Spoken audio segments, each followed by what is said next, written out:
Saludos y buenas noches. Un café con Max le da la cordial bienvenida a usted que cada noche nos sintoniza. Deseamos que su tiempo con nosotros sea agradable y de bendición para sus vidas. Que sea el tiempo de refrigerio espiritual donde el poder sobrenatural de Dios obre en usted y los propósitos maravillosos que Dios tiene se cumplan, donde la palabra sea la fortaleza del guerrero Hijo de Dios.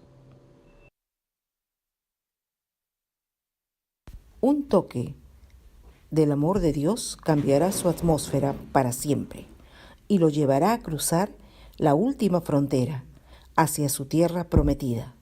La decisión es suya. La decisión es suya.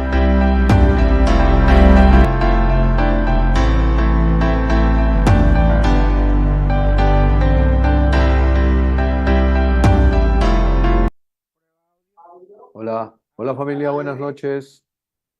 Muy buenas noches, Emilio, Juanito. Juanito, hermano, espero que estés bien, hermano. No te veo, pero confío en que estés bien. Que solamente sea la pantalla de tu celular la que está fregando. Beni, querida, también muy buenas noches. Para Juan y para Emilio, eh, el día sábado va a haber una reunión acá en casa de varones, de hombres, de bravos, de duros. Sábado, plan de 7 de la noche. Es de Cafetarianos Perú, o sea, de un grupo de hermanos que forman parte de la comunidad Tres Días y también del café. Así que Juanito y Emilio están muy cordialmente invitados, hermano. Si pueden venir, será genial. Espero que estés mejor ya para este el sábado, Emilio, y que puedas moverte. Si es que puedes, que no sea un compromiso, hermano. Si estás bien, si estás chévere, excelente. Si no, tú tranquilo, que vamos para adelante. Amén. Vamos a comenzar orando como siempre lo hacemos, en tanto algunos hermanos seguro van a ir conectándose y entregando este tiempo al Señor. Hoy va a venir un amigo para orar después del programa. Estemos orando por él también, ¿no? Porque va a venir a casa para orar aquí por él. Oremos por nuestra querida Gina, que no podemos comunicarnos, tenemos un problema de celulares ahí que no hemos podido hablar este fin de semana y confiemos en que el Señor esté dándole tranquilidad y reposo a nuestra querida Gina también. Amén. Vamos a orar, hermanos. Padre nuestro que estás en los cielos, adorado Dios, en esta noche te damos las gracias por la vida que tú nos das. Señor, si es que estamos aquí, de este lado de la tumba, es porque tú lo quieres así, Señor. Padre, tu preciosa, tu perfecta, tu absoluta voluntad y soberanía se cumple en esta tierra, papá. Y si estamos vivos es porque tú así lo quieres, Señor. Gracias te doy por la vida de mi querido Emilio. Gracias, Señor, por su salud, por su restauración total. Bendecimos cada órgano de su cuerpo en el nombre de Jesús. Que tu gracia y tu favor sea con él y con toda su familia. Oramos también por Gina, que comparte, Señor, su casa allí con ellos. Oh Dios, bendícelo. Ayuda, Señor, en su recuperación. Sé tú tratando con ella personalmente, Señor. Lo encomendamos en tus manos, creyendo que la sanidad viene de ti, papá. Los médicos pueden curar, hacer todo lo que pueden a través de la medicina, Señor, de las terapias para ayudar, pero la sanidad viene de ti. Tú eres Jehová, nuestro sanador. Gracias, Señor. Hoy estará viniendo Agustín para orar por él en unos momentos más. Señor, oramos para que tu gracia y tu favor sea operando un milagro en su vida. En el nombre de Jesús oramos también por nuestro querido Enrique Altamirano, es un viejo amigo del pueblo que está postrado en una cama, en un asilo, y él es todavía relativamente joven, pero tiene un problema en su columna. Salmo 107:20 dice que envió su palabra y los sanó y los libró de su ruina. Señor, enviamos tu palabra sanadora, tu palabra que tiene infinito poder, que puede restaurar cada vértebra de la columna de Enrique en el nombre de Jesús. Señor, bendecimos la vida de este hombre y oramos para que él pueda aceptarte como Señor y Salvador, pueda ser un alma restaurada y salvada y su cuerpo sea sanado. También oramos por nuestro querido Juan González, nuestro querido Juan, en el nombre de Jesús. Oramos para que todo su sistema inmunológico se active, y esté fuerte, esté firme, Señor. Que sus oídos sean limpios de toda infección, inflamación, de todo mal. Que ese problema en su oído, Señor, desaparezca por completo y no lo molesten nunca más. Oramos para que tú seas guardando su vida de todo mal. Protege a nuestro amigo, a nuestro hermano en Cristo. Lo queremos, lo amamos, Señor.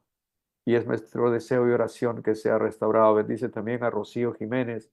Ayúdalo, fortalécelo, Señor. Ella está poniendo los mensajes cada mañana, muy de madrugada, se levanta a escribir el mensaje para que cada uno de nosotros lea ese mensaje y que le sirva en el día como un pan de cada día.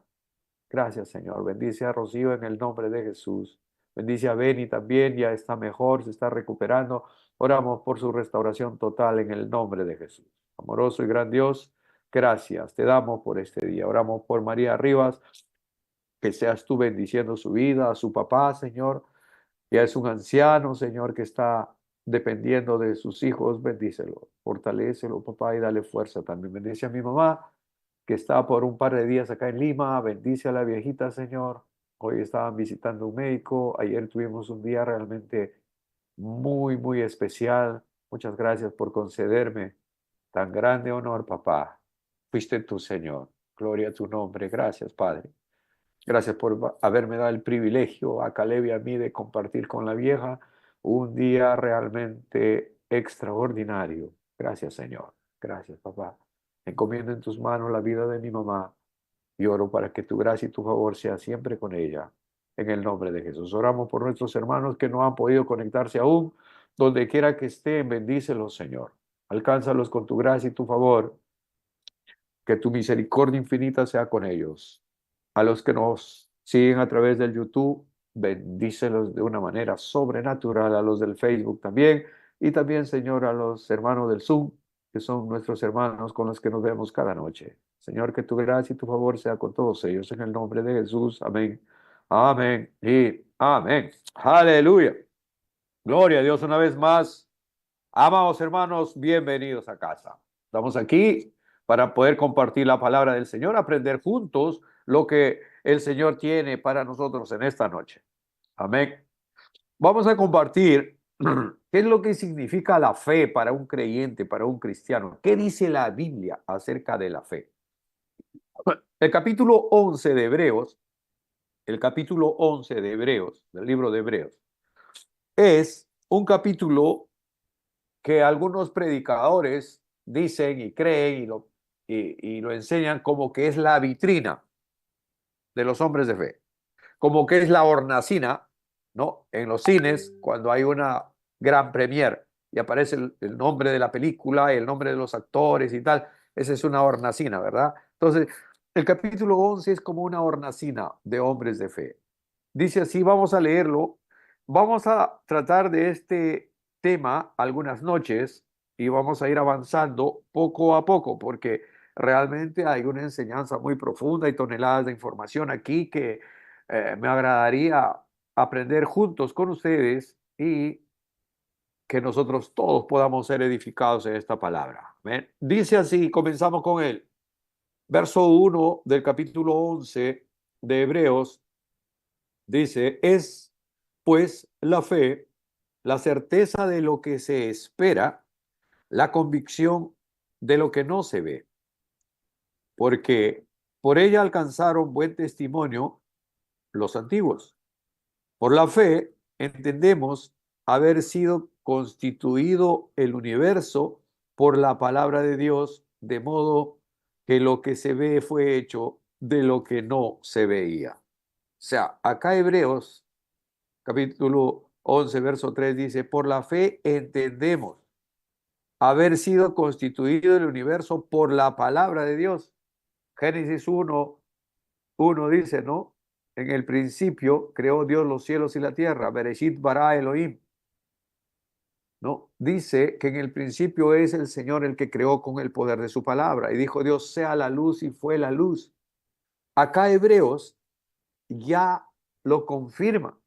Acá dice, por la fe entendemos haber sido constituido el universo por la palabra de Dios, de modo que lo que se ve fue hecho de lo que no se veía. ¿Amén? Entonces, dice el verso 4, aquí ya viene, como les dice, que es llamada la vitrina de la fe, ¿verdad? De los hombres de fe. El verso 4 dice, por la fe, Abel ofreció a Dios más excelente sacrificio que Caín, por lo cual alcanzó también buen testimonio de que era justo, dando Dios testimonio de sus ofrendas y muerto aún habla por ella. El 5 dice, por la fe Enoc fue traspuesto para no ver muerte y no fue hallado porque lo traspuso Dios y antes que fuese traspuesto tuvo testimonio de haber agradado a Dios. Es decir, Enoc fue un hombre que agradaba a Dios. El verso 6 dice, pero sin fe es imposible agradar a Dios. Muchas veces, muchas clases, muchas lecciones hemos tratado sobre eso, ¿verdad? Ustedes lo saben.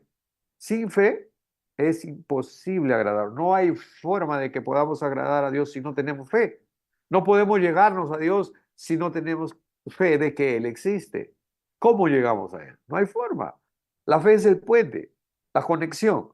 Entonces, dice, sin fe es imposible agradar a Dios porque es necesario que el que se acerca a Dios crea que le hay y que es galardonador de los que le buscan. El 7 dice, por la fe Noé, cuando fue advertido por Dios acerca de las cosas que aún no se veían, con temor preparó el arca en que su casa se salvase, y por esa fe condenó al mundo y fue hecho heredero de la justicia que viene por la fe. Es decir, la fe de Noé hizo que su familia se salve. 120 años él trabajó construyendo el arca para que, es decir, solamente 8 personas pudieran ser salvos.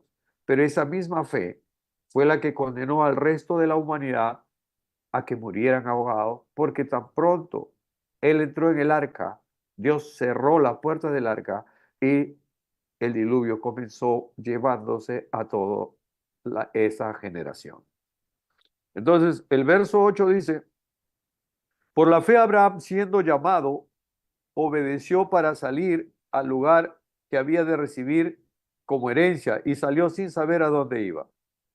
Nosotros, dentro de una de las enseñanzas que más recurrente es en este programa, es el capítulo 12 del Génesis. Y el Señor llamó a Abraham, ¿verdad?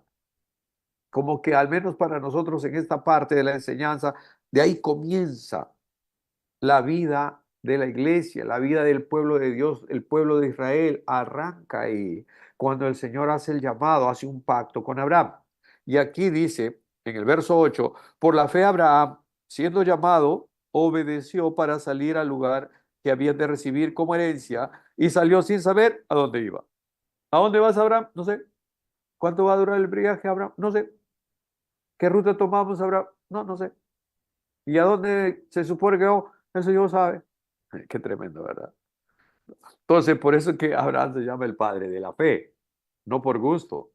Abraham es considerado como el padre de la fe. El 9 dice, por la fe habitó como extranjero en la tierra prometida como en tierra ajena, morando en tiendas con Isaac y Jacob, coherederos de la misma promesa. El verso 10 dice, porque esperaba la ciudad que tiene fundamentos, cuyo arquitecto y constructor es Dios. Por la fe también, la misma Sara, es decir, la esposa de Abraham, siendo estéril, recibió fuerzas para concebir y dio a luz aún fuera de tiempo de la edad, porque creyó que era fiel quien lo había prometido. Hasta ahí la lectura de la palabra. Hay mucho más en el capítulo 11 de Hebreos. Sin embargo, vamos a ir paso a paso. Amén.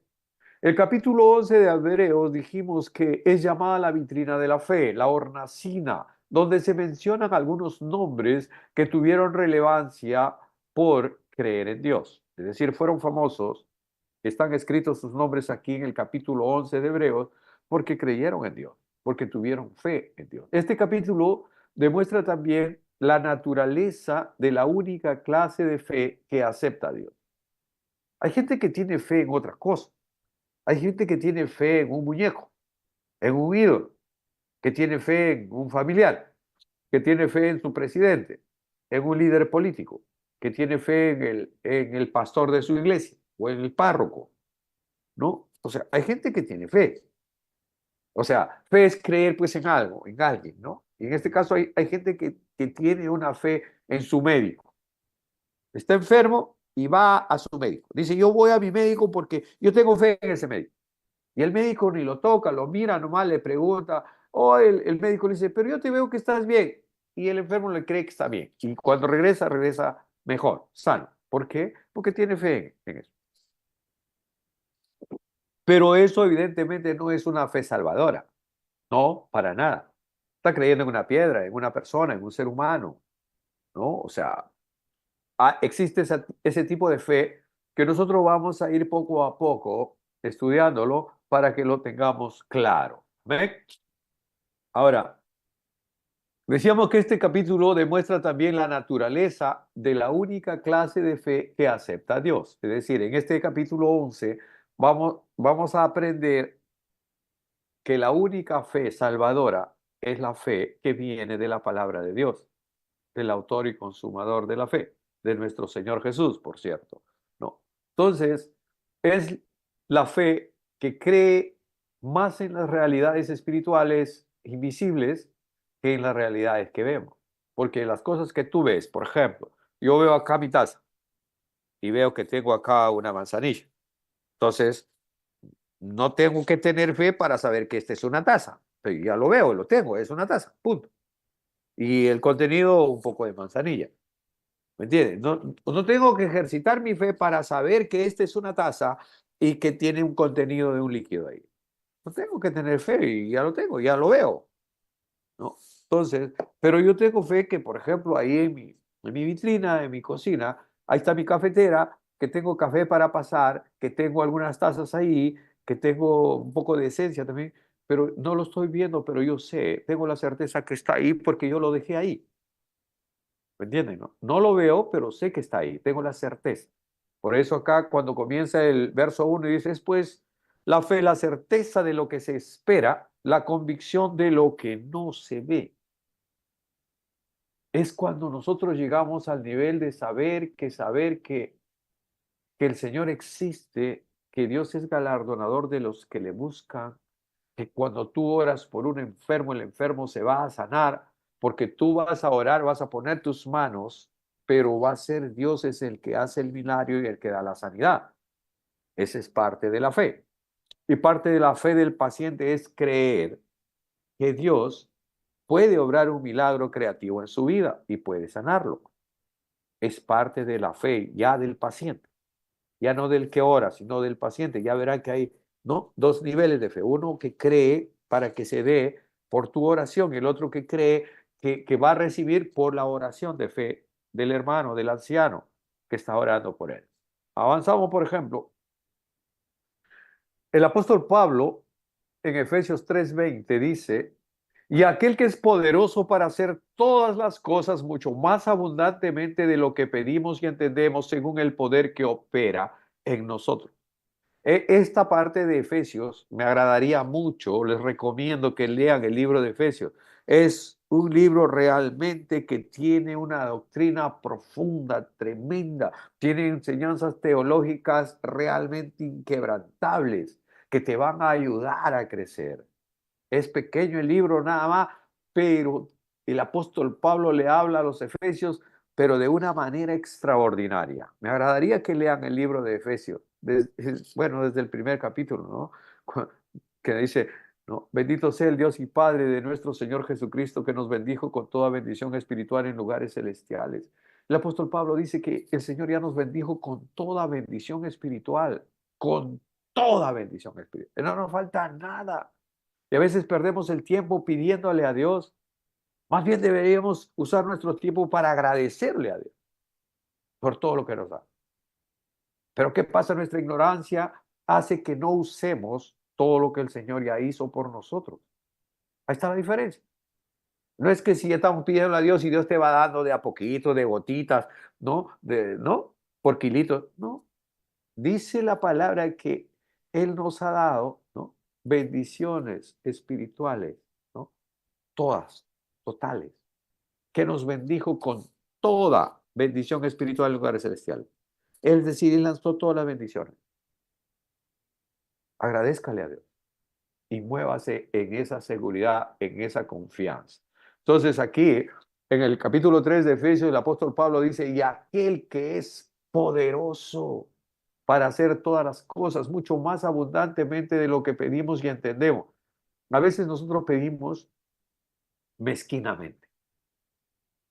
O sea, tenemos una mentalidad tan reducida, tan minúscula, tan subalterna, que hasta para pedir somos mezquinos. Imagínense para dar. Olvídate, peor, ¿no? Entonces, dice, y aquel que es poderoso para hacer todas las cosas mucho más abundantemente de lo que pedimos y entendemos, según el poder que opera en nosotros. Ese poder ya opera en nosotros a través del Espíritu Santo. Tenemos que darle gracias a Dios. Al despertar en la mañana tenemos que darle gracias a Dios por un buen descanso. Agradecerle a Dios, porque podemos haber muerto ahí mientras dormíamos. Hay mucha gente que muere en su cama, dormida, y al día siguiente le encuentran ya que ya se fue. Y si no fue muy buena noche también, agradézcale a Dios. Si fue una noche un poco así con pesadillas y qué sé yo, que por ahí se le fue el sueño, que por ahí le invadieron a usted los pensamientos de las situaciones en que se está viviendo y por ahí que no pudo dormir, no pudo conciliar el sueño. Dele gracias a Dios también. Agradézcale a Dios. Que el Señor haga de su día un día realmente reconfortante. Recuerde usted, mi amado hermano, mi amigo que nos ve, ¿no? Que nos escucha, ¿qué sentía usted cuando era niño y se acercaba el día de sus cumpleaños? ¿No? O sea, por ejemplo, yo me acuerdo de mi hijo, de Caleb. Él nació el 5 de octubre, entonces para eso obviamente uno ya se preparaba, ya tenía todas sus cositas ahí y tal. Pero ya para sus cumpleaños, como él era único hijo, único nieto, único sobrino, único todo, él sabía que todo el entorno le iba a regalar cosas, cositas y algunas sorpresitas también, ¿no es cierto? Entonces, él sabía, ya cuando ya estaba terminando septiembre, él ya decía, ya viene mi cumpleaños, se acerca mi cumpleaños. Y decía, me van a regalar esto, y él ya pedía algunas cosas, cuando él ya podía pedir, decía, yo quiero que me regale esto, qué sé yo, o lo otro, a mí me gustaría que me regalen esto y tal. Y hay otras cosas que, bueno, la gente, la familia quería regalarle algo y ya venía a ser una sorpresa, ¿verdad? Entonces, eso sucedía con Caleb. Bueno, y le pasa hasta ahora a este mi hijo, porque ya tiene 33 años y él en su cumpleaños espera que le regalen, porque se acostumbró así. Entonces, usted recuerda qué sentía cuando era niño, ¿verdad? Entonces, se sentía obviamente emocionado, se sentía ansioso, tenía la certeza de que recibiría regalo. Caleb tenía la certeza de que le iban a regalar. No interesaba si había billetes, si había plata, si había trabajo, si había recursos. El punto es que él sabía que él recibiría regalos y otros obsequios adicionales que venían a ser ya pues algunas sorpresitas que llegaban por ahí. Los cumpleaños, mis hermanos, combinan seguridad y expectación. Así es también con la fe. Por ejemplo, ¿no? Caleb, ya para la fecha de su cumpleaños, él ya estaba expectante porque él sabía que le venían regalos y sorpresas. Así también con la fe. La fe es la combinación basada en experiencias pasadas de que con toda seguridad Dios nos dará muchos regalos y que Él nunca, nunca, pero nunca deja de sorprendernos. Él es nuestro Dios. A Él nunca le faltan recursos. No se le agotaron las cosas, pese a que Él dice la palabra que ya nos bendijo con toda bendición espiritual en lugares celestiales. Sin embargo, Él nunca deja de sorprendernos. Siempre tiene algo más para ti. Las bendiciones ya te los dio todas, pero Él igual muestra su amor para contigo. Nunca deja de sorprenderte. Nunca pierda la expectativa de que el Señor te va a bendecir, te va a sorprender, independientemente de dónde estés y cómo estés. Él viene de camino. Tu bendición viene de camino. Tu bendición tiene tu nombre y está en los almacenes del cielo. Reclámalos, pídelos. Él ya puso ya tu nombre en muchas bendiciones. Él necesita que eleves tus expectativas por fe, llamar a las cosas que no son como si fueran. ¿Por qué? Porque sin fe es imposible agradar a Dios. Porque el Señor quiere que el que se acerca a Él crea que Dios existe, que Dios es real, que Dios es galardonador de los que le buscan, que al que le busca no le va a dejar en visto, no, sino que Él va a responder las oraciones. Muchas veces nos equivocamos allí porque creemos que estamos orando por algo y pasa algún tiempo, una semana, un mes, tal vez 2 meses, tal vez un año, y no recibes y crees que el Señor no te escuchó o simplemente no te quiere dar. Pero ¿qué dice el pasaje que hemos leído? ¿No? El apóstol Pablo escribiendo a los Efesios dice, y aquel que es poderoso para hacer todas las cosas mucho más abundantemente de lo que pedimos y entendemos. Eso ya nos pone en una nueva posición. Eso te pone en otro nivel, ¿verdad? Es otro level. Que si tú estás pidiendo algo de este tamaño, el Señor te da uno mucho más large, más grande, más a tu medida, o tal vez más de lo que tú puedes entender y comprender. ¿Sabe por qué? Porque Dios sabe lo que realmente tú necesitas y Él quiere darte lo mejor. Así que si estás pidiéndole algo al Señor, pídele bien. Había un predicador que decía, ¿no? El que al cielo pide y pide poco es un loco. Pídale bien al Señor. Pídale que el Señor bendiga grandemente. Dile, tú sabes lo que yo necesito, pero yo te estoy pidiendo esto nomás. Como algunas hermanas, escuchaba muchas veces en algunas reuniones orar, Señor, para pagar mi luz nada más, para pagar mi agua nada más. Señor, yo no te pido grandezas, yo no te pido riqueza. Señor, para pagar mi luz, para pagar mi junta, para pagar mi... Ya, y con eso yo estoy bien. Pienso que es una oración, una petición mezquina, egoísta, porque está pidiendo para pagar mi luz, para pagar mi agua, para pagar mi junta, para pagar, qué sé yo, mi impuesto, para pagar mi deuda.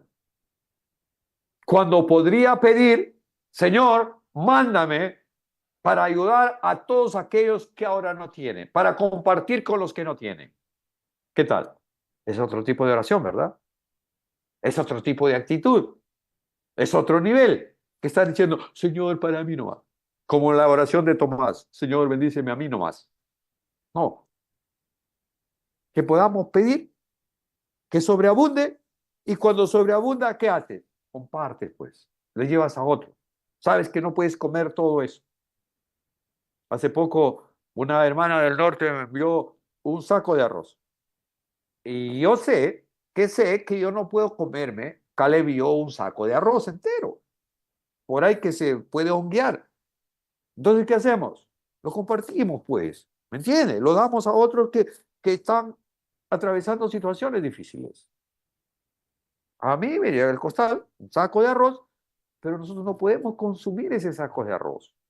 O sea, nos va a tomar mucho tiempo a acabar eso, porque a veces comemos en la calle, muchas veces, mejor dicho, comemos fuera, ¿no? Entonces, antes que se vaya a malograr o guiar por la humedad de Lima, entonces, ¿qué hacemos? Lo compartimos, pues eso, le damos a otras personas, a otros hermanos, ¿para qué? Para que ellos puedan disfrutar también. Esa es la idea. Ustedes me entienden, ¿verdad? Esa es la idea. Que decir, no, no, no, para mí nomás, para mí, para mí. Es una oración egoísta, pedir para nosotros nomás, sin entender que hay otros lugares, hay otras personas, hay otros hermanos, ¿no? Que están atravesando situaciones difíciles, apremiantes. Ahora orábamos antes de comer con Caleb, le decíamos, Señor, multiplica estos alimentos, hazlo llegar a todo el que lo necesita.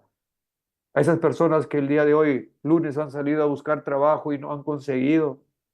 Y en sus casas están esperando que papá traiga algo de plata, algo de comida, algo de arroz, algo de frijol, qué sé yo, y no ha conseguido trabajo, o tienen enfermos en casa y no hay para la medicina, ni siquiera para llevarlo al hospital. Es decir, muchas veces solamente nuestros ojos limitados ven tu entorno nada más, pero fuera, más allá, hay un mundo que sufre, que padece, y nosotros tenemos que ser luz ahí, tenemos que ser la sal.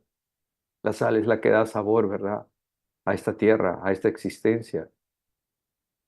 La sal es el que hace que preserve este universo. La sal y la luz nunca podrán ser neutrales, así como nosotros como creyentes nunca podremos ser neutrales, nunca. En todo caso, no somos cristianos verdaderos, porque si Dios ha puesto en nosotros su sello de su Espíritu en nosotros, somos templo del Espíritu Santo y nunca vamos a ser como el mundo lo es. Ya no, nunca más. ¿Por qué? Porque ya se cambió nuestra ciudadanía. Ya no está en esta tierra. Ahora nuestra ciudadanía está en el cielo. En- Nuestro nombre está escrito en el libro de la vida. Avancemos. Mis hermanos, nosotros muchas veces nos basamos en la fe, digamos, de recuerdo, porque ya pasó una vez. El niño sabe que cuando tenía 2 años le regalaron, cuando cumplió 3 años le regalaron también, cuando cumplió los 4, igual. Por eso le digo, Caleb hasta ahora ya tiene 33 años y él está esperando en su cumpleaños que le regalen. Él tiene la certeza que le van a regalar y que por ahí va a haber sorpresa. ¿Por qué? Porque él tiene esa certeza, esa convicción de que en su cumpleaños le regalan, va a recibir regalos. Entonces, ya les dije que, ¿no? Esta expectativa de los cumpleaños es como la fe del creyente, que sabe que el Señor le va a regalar, le va a dar, y que el Señor nunca, por nunca, va a dejar de sorprenderlos, ¿no? Hay dos palabras que describen nuestra fe, confianza y certeza. Aun cuando estas dos palabras están íntimamente ligadas a la obediencia, mis hermanos. A ver, repito, la confianza y la certeza describen nuestra fe. Confianza, certeza, seguridad, ¿verdad? Ahora, estas dos palabras obviamente están íntimamente ligadas a la obediencia, porque no puede haber una fe sin obediencia. No se puede ejercitar una fe sin obedecer. Olvídalo, no funciona así. Confianza y certeza, estas dos cualidades necesitan un punto de partida y un punto de llegada. Los que toman nota, por favor, ahí. Confianza y certeza, estas dos cualidades necesitan un punto de partida y un punto de llegada. ¿De dónde estás saliendo? ¿De dónde arrancas? ¿Cuál es tu punto de partida? ¿Dónde estás y a dónde piensas? ¿A dónde quieres? ¿Cuál es tu meta? ¿Cuál es tu objetivo? ¿Hasta dónde quieres llegar? ¿No? El punto de partida es la fe, ¿no? Es creer en el carácter de Dios. Ese es tu punto de partida. Que sabes que hay un Dios todopoderoso que va a respaldar lo que tú estás creyendo. Saber que existe y quién es Él. Saber que hay. Cuando tú te acercas a Dios y tú tienes la certeza de que estás orando a un Dios que es todopoderoso, es omnipresente, omnipotente, está allí para tu oración, que no te dejen visto, sino que responde, contesta tus oraciones. Esa es la fe de partida. Cuando doblas tus rodillas o cuando clamas a Dios, cuando te pones en oración, sabiendo de que estás orando no al aire, no al techo, no, sino a un Dios que existe, a un Dios de verdad. Entonces, ¿cuál es tu punto de llegada? Es creer en las promesas de Dios, en lo que Él te prometió. Ese es tu punto de llegada. Saber que Dios te va a llevar, pase lo que pase. A través de la ruta, a través del camino, a través de la travesía, te va a llegar hacia tu promesa. Vas a llegar a tu promesa. Lo mismo que pasó con Abraham. Abraham salió sin saber a dónde iba. ¿Dónde es la tierra prometida? No sé. ¿Y cuánto va a durar ese viaje, Abraham? No, no lo sé, no me dijo. ¿Y qué ruta se supone? ¿Qué provisiones? ¿Cuánto dinero necesitamos para el viaje? No, no lo sé. Asu, qué tremendo, ¿verdad? El padre de la fe. Interesante. El punto de llegada, como le dije, es creer en las promesas de Dios, que esas promesas se van a cumplir, que se cumplirá su promesa a pesar de que todavía no las vemos hechas realidades. Cuando Abraham sale de Ur de los Caldeos, olvídalo, pasaron muchos años para que él pueda llegar a su tierra prometida. Muchísimos años pasaron. Ahora, la fe es llamar a las cosas que no son como si fueran, es darle gracias a Dios por anticipado. Cuando tú ya estás pidiendo algo, cuando has puesto en tu corazón algo y eso lo has trasladado al corazón de Dios, entonces tú ya estás esperando, estás a la expectativa. Y tú comienzas a darle gracias a Dios ya por anticipado. Digamos que un hermano está orando por un trabajo. No tiene trabajo y necesita un trabajo para sustentar a su familia. Él ora por un trabajo, por un business, por un negocio, qué sé yo. No lo tiene todavía. Está orando por el trabajo. Pero él ya le dice, gracias Señor porque tú me vas a dar un trabajo. Te agradezco por anticipado porque tú, Señor, me vas a proveer de un buen trabajo para que mi familia no pase necesidad. Ya le está dando gracias a Dios por anticipado. Eso es fe. Ese es llamar a las cosas que no son como si fueran. Es cuando tú ves a tu hijo y declaras sobre tu hijo, todavía está en la escuela y dices, este va a ser un ingeniero, este va a ser un médico, este va a ser un doctor, un astronauta, qué sé yo. Y tú vas declarando la palabra y vas orando por esa bendición. Todavía tu hijo está pequeño, pero ya estás orando por él o por tu hija, estás bendiciéndola. ¿Ah? La salvación se produce, mis hermanos, como un don de la gracia de Dios, pero solo puede obtenerse por la respuesta humana de la fe. Sin fe, ¿qué dice el pasaje? Es imposible agradar a Dios, porque sin fe es imposible agradar a Dios, porque el que cree, digamos que el que tiene fe tiene que creer, tiene que tener la seguridad que se acerca al Dios Todopoderoso y que Dios es galardonador de los que le buscan.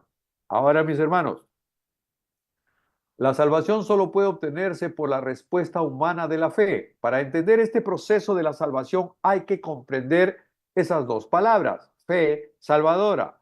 La fe en Jesucristo es la única condición que Dios exige para la salvación. Interesante, ¿verdad? La fe en Jesucristo es la única condición que Dios exige para la salvación. Porque si no tienes fe, no puedes creer en Jesucristo, a quien no has visto. Solamente sabemos que existió. Lo reconocemos a través de su palabra. Sabemos que Dios existe porque Jesucristo vino y hizo las cosas que su Padre Dios le envió que hiciera. ¿No? El concepto de la fe en el Nuevo Testamento incluye 4 elementos principales. Repito, el concepto de fe o de la fe en el Nuevo Testamento incluye 4 elementos principales. A. Tener fe significa creer y confiar firmemente en el Cristo crucificado y resucitado como Señor y Salvador personal. Para los católicos, Cristo sigue crucificado. O sea, ellos lo tienen aún en un crucifijo, ¿no? Y eso es lo que creen y ellos tienen su crucifijo ahí y tal, ¿no? Pero la fe en el Nuevo Testamento significa tener y confiar firmemente que Cristo fue crucificado y resucitado. Ya no está más en la cruz. No está en la tumba, no, no está. No está bajo el poder de Poncio Pilato, no está en el Monte de los Olivos, no está en la cruz crucificado, no. Él está a la diestra del Padre. ¿Ven? Él resucitó. Por tanto, nosotros también resucitaremos. La fe salvadora, mis hermanos, la fe implica arrepentimiento, es decir, apartarse del pecado y de toda obra de maldad, volverse a Dios por medio de Cristo. La fe salvadora siempre es una fe de arrepentimiento. Cuando nosotros nos acercamos al Señor con fe, arrepentidos, entonces eso significa una fe salvadora. C. La fe incluye obediencia a Jesucristo y a su palabra como modo de vida inspirado por la fe, la gratitud a Dios y la obra regeneradora del Espíritu Santo. Por lo tanto, la obediencia y la fe son inseparables. La fe salvadora que no procura la santificación es ilegítima, es ilegal, es imposible. D, la fe incluye la devoción y el vínculo personal y sincero a Jesucristo, los cuales se expresan en confianza, amor, lealtad y gratitud. La fe, en su sentido más elevado, no puede diferenciarse bien del amor. O sea, es como hablar del amor. Es una actitud personal de sacrificio y entrega dirigido a Cristo. Esa es la fe. La fe, la esperanza y el amor, ¿verdad? Entonces, cuando hablamos de fe, estamos hablando de amor, porque tener fe en Dios es tener amor a Dios. Y Dios es amor. Parece un trabalengua, pero es así. Por ejemplo, la fe de Abraham, ¿no? Cuando el Señor lo llama, en un pasaje archiconocido en este programa, Génesis 12, ¿no? Él recibe la orden, el llamado de Dios. La fe y la obediencia son inseparables, como lo son también la incredulidad y la desobediencia. En este caso, Abraham, él recibe el llamado y él decide obedecer, sin saber a dónde iba, solamente obedece lo que el Señor le dijo y le cree. Punto. Y él camina. Él levanta a su familia y dice, nos vamos. ¿A dónde? Simplemente nos vamos. ¿Hasta cuándo? No sé. ¿Hasta dónde? No sé. Simplemente nos vamos. ¿Dónde está la tierra prometida? El Señor lo sabe. Vamos para allá. Por eso Abraham es considerado el padre de la fe. Cuando recibe el llamado de Dios en el Génesis 12, él solo obedece. Da por sentado que el Dios creador del universo hizo un pacto con él. ¿A dónde iremos? A la tierra prometida, le decía a su familia. ¿Y dónde está la tierra prometida? Eso no lo sé. ¿Cuánto durará el viaje? No lo sé, Sarita, no sé cuánto va a demorar, ¿no? Pero ya somos viejos, qué ganamos saliendo de nuestra tierra? Ya estamos para morir. Pero el Señor dijo que no vayamos. Pero, ¿tú crees que vas a aguantar el viaje? No lo sé, solamente quiero obedecer. Por eso decíamos, ¿no? Que la fe y la obediencia, mis hermanos, están ligadas entre sí. Sin obediencia no hay fe. Abraham sabía que la tierra prometida no era el fin de su peregrinación. Interesante. Esto se pone mejor. Ahora, Abraham sabía que la tierra, llegar hacia su tierra prometida, no era el fin de su peregrinación, sino más bien que esta era una sombra que señalaba la ciudad celestial, cuyo arquitecto y fundador es Dios mismo. O sea, él sabía que sabía llegar a su tierra prometida, ¿no? Era como una sombra, era como digamos, un anticipo de lo que sería su tierra prometida en el cielo, ¿no? El llamamiento de Abraham es un claro ejemplo para todos los que hemos recibido el llamado, para que entendamos que solo somos peregrinos, viajeros en este mundo. Entiéndase bien esto, somos peregrinos. Estamos de viaje, estamos de camino. Nuestra ciudadanía no está en este mundo. Vivimos en este mundo, pero no somos de este mundo. José vivió y gobernó Egipto, pero no fue de Egipto. Egipto nunca estuvo en José. Interesante, ¿verdad? Es lo mismo que Abraham. Abraham estaba en Ur de los Caldeos, pero él no pertenecía a Ur de los Caldeos. Él pertenecía a la tierra prometida, que era el anticipo de su patria celestial, del cielo. Moisés estuvo en Egipto, pero Egipto no estuvo en Moisés. Él salió de ahí y sacó al pueblo de Israel de Egipto, porque no pertenecía a Egipto. En esta vida no debemos buscar la máxima seguridad ni debemos estar encantados con todos los atractivos de esta generación actual. No debemos enamorarnos de las cosas de este mundo. Debemos tener un claro entendimiento que somos viajeros extranjeros y peregrinos en la tierra. Estamos de paso. Ahora, los creyentes, pero los no creyentes del mismo modo, están de paso también, nadie se queda aquí, ¿verdad? Estamos de paso. La diferencia es a cuál patria van los no creyentes. Van al infierno, al lago de fuego. Por eso cuando te digan, la vida es una y tenemos que gozarla, la vida es una y tenemos que disfrutarla. Recuérdeles que el infierno es eterno y tenemos que evitarlo. Tenemos que evitar ir al infierno y evitar que tus seres queridos, tu entorno también vaya al infierno. Amados, esta no es nuestra patria, no tenemos ciudadanía en este mundo. Esta tierra sigue siendo territorio extranjero. Esta tierra sigue siendo un territorio extranjero por donde nosotros estamos de paso. El fin de nuestra peregrinación será la nueva Jerusalén que descenderá del cielo. Por tanto, no nos enamoremos de nada de este mundo. Viajemos ligero, despojémonos de toda carga innecesaria. Recordemos que cuando venimos, nada trajimos y cuando nos vayamos, nada nos llevaremos también. Solo las coronas, que son las almas que hemos ganado para el reino de los cielos. Mañana estaremos continuando con este capítulo 11, estaremos viendo los otros héroes de la fe que nos dejaron una enorme enseñanza, un enorme ejemplo para que nosotros en esta generación sigamos ese rumbo. Solamente voy a dejarlos con un pasaje que está en el capítulo 12, dice: despojémonos de todo peso y del pecado que nos asedia y corramos con paciencia la carrera que tenemos por delante. El verso 2 dice: puesto los ojos en Jesús, el autor y consumador de la fe, el cual por el gozo puesto delante de él sufrió la cruz, menospreciando el oprobio, y se sentó a la diestra del trono de Dios. ¿Dónde está Jesús? A la diestra del trono de Dios se sentó ahí. ¿Y dónde debe estar puestos nuestros ojos? En Jesús, el autor y consumador de la fe, no en las cosas perecederas de esta tierra.